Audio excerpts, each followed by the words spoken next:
नमस्कार दोस्तों, मैं अरविंद तिवारी पुलमा स्टॉक लिटरेसी मिशन में आपका स्वागत करता हूं। आशा है आप सभी अच्छे से होंगे, सकुशल होंगे और स्वस्थ होंगे। आज कृष्ण जन्माष्टमी है। कृष्ण जन्माष्टमी की आप सभी को अग्रिम बधाई, बहुत बहुत बधाई आप सभी को। तो आज हम एक बार एनालाइज करेंगे कि मार्केट में क्या हुआ, कल क्या हो सकता है। मार्केट आज ऊपर की तरफ खुली है, तो एक बार वो देखने की कोशिश करेंगे कि मार्केट किस तरफ जाना चाह रही है। मार्केट में जो चीज़ें हो रही है बुलिशनेस, क्या वास्तव में बुलिशनेस है या कुछ उसमें चेंज हमें नज़र आ सकता है। तो एक बार हम लोग देखेंगे कि आज मार्केट में क्या हुआ और कल क्या प्लान कर सकते हैं। तो एक बार अगर देखेंगे, अगर हम लोग बात करें सेक्टर परफॉर्मेंस की, तो आज सारे सेक्टर ग्रीन्स में है। मैक्सिमम जो सेक्टर है मेटल्स, कंस्ट्रक्शन और आईटी, ये तीन सेक्टर ऐसे हैं जो बहुत ही ज़्यादा बुलिश थे। करीब 2% के आसपास इसमें तेज़ी थी। और अगर आप बात करें बेरिशनेस की, तो बेरिशनेस में कोई खास ऐसा सेक्टर नहीं है जो बहुत ज़्यादा बियर है, सारे सेक्टर ग्रीन में ही थे। और जो निफ्टी है करीब 200 पॉइंट ऊपर बंद हुआ है। कल करीब 24,823 के आसपास था। आज जो बंद हुआ है वो 25,010 के आसपास बंद हुआ है, यानी करीब 200 पॉइंट ऊपर बंद हुआ है। यानी करीब 0.25% की तेजी है पूरे सेक्टर में, पूरे इंडेक्स में। तो क्या ये तेजी वास्तव में सस्टेन करेगी? कल हम लोगों ने डिस्कस यही किया था, लास्ट वीक मैंने यही डिस्कस किया था कि अगर मार्केट जो हमारा लेवल था 24,810, अगर उसके ऊपर चली जाती है तो जो हमारा पैटर्न बन रहा था 1 2 3 पैटर्न, वो फेल हो जाएगा और मार्केट डबल टॉप की तरफ बढ़ जाएगी। तो क्या वास्तव में ऐसा हुआ है? तो इसको हम लोग चेक करने के लिए थोड़ा सा अगर हम लोग देखें कि निफ्टी का अगर हम लोग चार्ट देखें, आज हम लोग निफ्टी से स्टार्ट करते हैं, बाद में हम लोग ग्लोबल मार्केट को देखेंगे। अगर आप निफ्टी से स्टार्ट करें तो निफ्टी में अगर आप देखेंगे तो जो ऑल टाइम हाई था निफ्टी का वो 25,078, यानी 25,080 के आसपास था।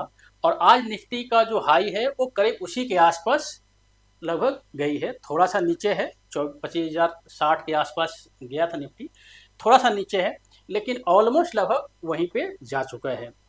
तो अब इसका मतलब ये होता है कि अगर 10 या 15 पॉइंट ऊपर चला जाता है तो ये डबल टॉप बन जाएगा, फिर वहाँ से मार्केट में रिवर्सल हो सकती है। या अगर इसको कल के डेट में मार्केट क्रॉस कर देती है और इसके ऊपर सस्टेन कर लेती है तो यहाँ से मार्केट अगले मुकाम की तरफ बढ़ जाएगी।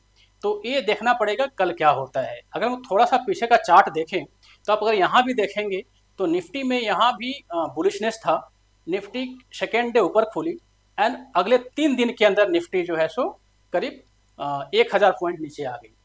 तो कभी कभी ऐसा होता है कि सभी चीज़ें ऊपर जा रही होती हैं एंड 2 से 3 दिन लगता है निफ्टी को नीचे आने, जाने में तो समय लगता है, आने में 2 से 3 दिन ही काफ़ी होता है। तो आज का जो मार्केट हमें जो समझ में आ रहा है, तो बैंक निफ्टी देख लेते हैं, उसके बाद हम इस पर डिस्कस करेंगे। अगर हम बैंक निफ्टी की बात करें, चैनल बना हुआ था, जो एक बुलिश फ्लैग बना हुआ था। आज बुलिश फ्लैग में मार्केट ने उसको क्रॉस करने की कोशिश की, लेकिन लास्ट में एक शूटिंग स्टार बन गया। अच्छा, निफ्टी में अगर आप देखेंगे तो निफ्टी में भी 1 आवर के चार्ट पे शूटिंग स्टार बना हुआ है। अभी हम जाएंगे उसके ऊपर।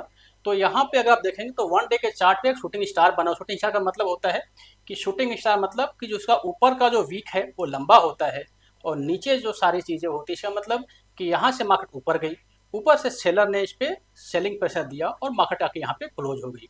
तो एक शूटिंग स्टार बना हुआ है 1 डे के चार्ट पे, यानी इस चैनल को निफ्टी ने बैंक निफ्टी ने आज क्रॉस तो किया, लेकिन उसके नीचे आके क्लोज हुई है। तो बुलिशनेस तो है निफ्टी में भी और बैंक निफ्टी में बुलिशनेस भी है, लेकिन बैंक निफ्टी में ये चैनल हमारा ब्रेक नहीं हुआ है। अगर एक बार थोड़ा सा हम लोग देख लें निफ्टी को, तो निफ्टी के जो 1 आवर का अगर चार्ट देखें, ये 1 आवर का चार्ट है। अगर आप निफ्टी का 1 आवर का चार्ट देखें तो यहाँ भी एक शूटिंग स्टार बना हुआ है ना। लास्ट कैंडल पे एक शूटिंग स्टार बना हुआ है, यानी बैंक निफ्टी में 1 डे के चार्ट पे शूटिंग स्टार बना हुआ है और निफ्टी में 1 आवर के चार्ट पे शूटिंग स्टार बना हुआ है। लेकिन चूंकि मार्केट जो है सो बुलिश है, मार्केट ऊपर की तरफ गई है, तो थोड़ा सा हम लोग ग्लोबल चार्ट को देख लेते हैं कि ग्लोबल चार्ट में क्या हो रहा है, ग्लोबल सेक्टर्स में क्या हो रहा है, एंड उसके अनुसार से हम अंदाज़ा लगाएंगे कि कल मार्केट में, कल इंडियन मार्केट में क्या हो सकता है। तो हम अगर पोर्टफोलियो की बात करें, अगर आप ये पोर्टफोलियो देखेंगे तो जो डाउ जोन्स है करीब 100 पॉइंट अपसाइड में है, नेस्डेक करीब 13 पॉइंट डाउन है, यानी नॉर्मली न्यूट्रल है, एंड जो लंदन का इंडेक्स है वो भी न्यूट्रल जोन में है ना। निकाई जो है सो करीब 100 पॉइंट डाउन है। तो देखा जाए तो ग्लोबल चार्ट जो है सो सारा लगभग न्यूट्रल में है, अगर हम डाउ जोन्स को छोड़ दें तो। डाउ जोन्स में आपको याद होगा कि लास्ट वीक में जो मिस्टर पावेल हैं उन्होंने कुछ रेट कट की घोषणा की थी, तो इस कारण से सारी चीज़ें जो है सो अप में जा रही हैं। लेकिन बाकी जो चीज़ें हैं सभी न्यूट्रल है, कोई खास निगेटिव नहीं है, कोई खास पॉजिटिव नहीं है। यहाँ पे अगर हम देखें, इंडिया विक्स को देखें तो इंडिया विक्स प्लस है। जो थोड़ा एक अचंभा की बात है कि नॉर्मली क्या होता है कि जब निफ्टी या बैंक निफ्टी ऊपर की तरफ जाती है तो इंडिया विक्स जो है सो निगेटिव होना चाहिए। अगर बैंक निफ्टी या निफ्टी नीचे की तरफ आती है तब इंडिया विक्स पॉजिटिव होना चाहिए, लेकिन यहाँ पे सब कुछ उल्टा हो रहा है। इंडिया विक्स पॉजिटिव है और बैंक निफ्टी भी पॉजिटिव है, निफ्टी भी पॉजिटिव है ना। तो एक अंदेशा लगता है, बहुत बड़ा ट्रैप का अंदेशा लगता है। लेकिन चूंकि मार्केट बुलिश है तो अभी हम कोई भी बियरिश का कोई भी ऐसा क्या हो रहा है, एक बार थोड़ा सा हम लोग देख लेते हैं। जो डॉलर का चार्ट है उसको देख लेते हैं। डॉलर के चार्ट से हमें मालूम चल जाएगा कि चीज़ें कहाँ पे जा रही हैं। अगर हम डॉलर का चार्ट देखें तो आप देखेंगे कि डॉलर भी पॉजिटिव है। यानी कल जो है सो डॉलर निगेटिव थी। कल जब निगेटिव थी इसका मतलब कि डॉलर जो है सो कमज़ोर हुआ था, तो इसका मतलब कि आज निफ्टी को ऊपर जाना ही था। लेकिन आज जो डॉलर है वो पॉजिटिव है, तो क्या कल भी निफ्टी ऊपर जाएगी, ये अभी कह पाना बड़ा मुश्किल है, क्योंकि निफ्टी ऑलरेडी बुलिश है। और जो निफ्टी फ्यूचर है यानी जो गिफ्ट निफ्टी है वो भी अभी न्यूट्रल जोन में काम कर रही है। तो कल ही मालूम चल पाएगा कि निफ्टी ऊपर जाएगी या नीचे जाएगी। अगर हम एक बार डाउ जोन्स को देख लें कि डाउ जोन्स में क्या हो रहा है ना। मार्केट ऑलरेडी खुल चुकी है, अमेरिकन मार्केट ऑलरेडी खुल चुकी है। तो डाउ जोन्स को भी देखेंगे तो डाउ जोन्स भी जो हमारा रेसिस्टेंस था 14,200 का रेसिस्टेंस था, अभी वहीं पे खड़ी है, अभी उससे आगे नहीं बढ़ी है। तो इसमें भी अभी कन्फ्यूजन है कि इसमें भी क्या हो सकता है, ये भी हमें कल मालूम चलेगा, है ना। इसी तरह से अगर हम एक बार बीटीसी का चार्ट देख लें, बिटकॉइन का चार्ट देख लें, तो बिटकॉइन में हमने ये डिस्कस किया था कि बिटकॉइन में जो हमारा लाइन ऑफ क्वेश्चन था वो 63,800 था। बिटकॉइन ने क्रॉस किया। इसको अगर देखेंगे तो 3 दिन पहले ये करीब 64,400 के आसपास चली गई थी, लेकिन ऊपर सस्टेन नहीं कर पाई और ये नीचे की तरफ आ रही है। आप अगर सेम चीज़ देखेंगे तो सेम चीज़ यहाँ भी हुआ था। यहाँ देखेंगे तो बिटकॉइन यहाँ भी क्रॉस की थी और फिर लास्ट में नीचे की तरफ आ गई थी। तो कहीं हम 4-5 दिन जो मार्केट था वो बेरिश था। यहाँ भी सेम चीज़ हो रहा है। तो या तो मार्केट नीचे की तरफ आएगी और इसको अगर इसने क्रॉस कर दिया, जो कि जो रेंज है 56,000, अगर नीचे से क्रॉस कर दिया तब तो बेरिश हो जाएगी। या कहीं अगर नीचे आती है या यहीं से कहीं वापस चली जाती है, करीब फॉर एग्जांपल मान के चलें कि 63,800 के नीचे आती है और मार्केट नीचे आने के बाद मार्केट या तो 62,000 या उसके आसपास से फिर बैक हो जाती है, तो यहाँ पर जो इसका है ये हायर लो का एक चार्ट बन जाएगा। तो फिर उस हिसाब से बिटकॉइन भी पॉजिटिव हो जाएगी। लेकिन अगर हम ओवरऑल की बात करें, अगर हम ओवरऑल देखें तो जो हमें समझ में आ रहा है कि आज का जो मार्केट था वो पूरा एक तरह से कंफ्यूज मार्केट था। यानी जिसको खरीदना है वो भी नहीं खरीद सकता क्योंकि मार्केट ऑल टाइम हाई के पास है, और जिसको बेचना है वो भी नहीं बेच सकता क्योंकि मार्केट में बियर का खतरा बना हुआ है। क्योंकि जो चार्ट शो कर रहा है, जो ग्लोबल चीज़ें शो कर रही हैं, वो कोई भी ज़्यादा बुलिशनेस का ऐसा कोई संकेत नहीं है। तो दोनों तरफ ही कंफ्यूज मार्केट है। तो इसलिए हमें जो है सो एक दिन और ध्यान देना चाहिए। कल का मार्केट अगर ऊपर की तरफ खुलता है, अगर हम निफ्टी की बात करें तो निफ्टी लेट मान लीजिए कल ऊपर की तरफ खुलती है और नीचे आना शुरू कर देती है, तो जब तक ये जो 20 EMA है 20 EMA के नीचे बंद नहीं होती, हम बीएरएस की तरफ नहीं जाएंगे। जब 20 EMA जो है सो करीब 24,800 के आसपास है। यानी अगर मार्केट 24,800 के नीचे आ जाती है और नीचे क्रॉस हो जाती है तब हम कुछ बेचने के बारे में सोचेंगे। और अगर ऊपर हमें जाना है तो ऊपर जो ऑल टाइम हाई हमारा था वो 25,080 के आसपास था। अगर उसके ऊपर जाती है और वहाँ जाकर सस्टेन कर जाती है तब हम खरीदने के बारे में सोचेंगे। लेकिन कल जो होगा, कल हमारा जो 1 आवर का चार्ट है यही हमें डिसाइड करके बताएगा कि मार्केट बियर है या मार्केट बुल है।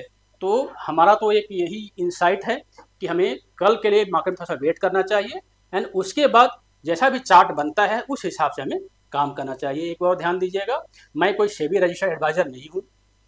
मैं NISM सर्टिफाइड हूँ, लेकिन सेबी रजिस्टर्ड एडवाइजर नहीं हूँ। हमारा ऑल ओवर इंडिया में हमारे बच्चे पढ़ते हैं, हम लोगों का अपना स्टॉक मार्केट का ट्रेनिंग सेंटर चलता है। तो ये जो हम बताते हैं ये सिर्फ और सिर्फ हम बच्चों के इंसाइट के लिए बताते हैं, तो कोई भी इसे बाय या सेल का रिकमेंडेशन ना समझे। तो एक पूरा एक ओवरऑल एनालिसिस था।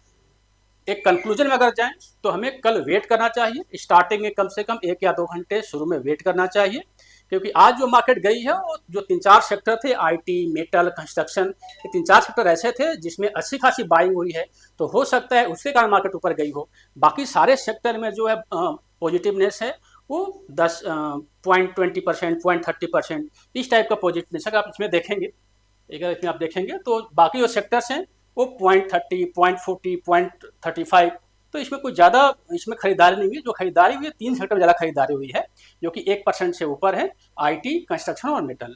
तो हो सकता है कि इस कारण से, क्योंकि ये सारे सेक्टर बहुत ही डाउन थे, इसमें खरीदारी हुई है, तो हो सकता है इस कारण से मार्केट ऊपर गई हो। तो हमारा तो यही एक इंसाइट है कि कल थोड़ा सा हमें वेट करना चाहिए, वेट एंड वॉच का स्थिति अभी रखना चाहिए। एंड अगर कल मार्केट 25,100 के ऊपर चली जाती है और वहाँ जाके कम से कम 4 से 5 घंटे या कम से कम फर्स्ट हाफ में वहाँ पे जाके अगर मार्केट सस्टेन करती है, उस कंडीशन में हमें बाई के बारे में सोचना चाहिए। और मार्केट अगर वास्तव में ऊपर जाके नीचे की तरफ आ जाती है एंड 24,800 के नीचे आके क्लोज होती है, तो उस कंडीशन में हमें सेल के बारे में सोचना चाहिए। तो कल ही मालूम चलेगा, कल का चार्ट देखकर ही मालूम चलेगा। अभी जो स्थिति है वो पूरा कन्फ्यूज स्थिति है। अभी हम बाई के बारे में कोई बात कर सकते हैं ना कोई सेल के बारे में बात कर सकते हैं। तो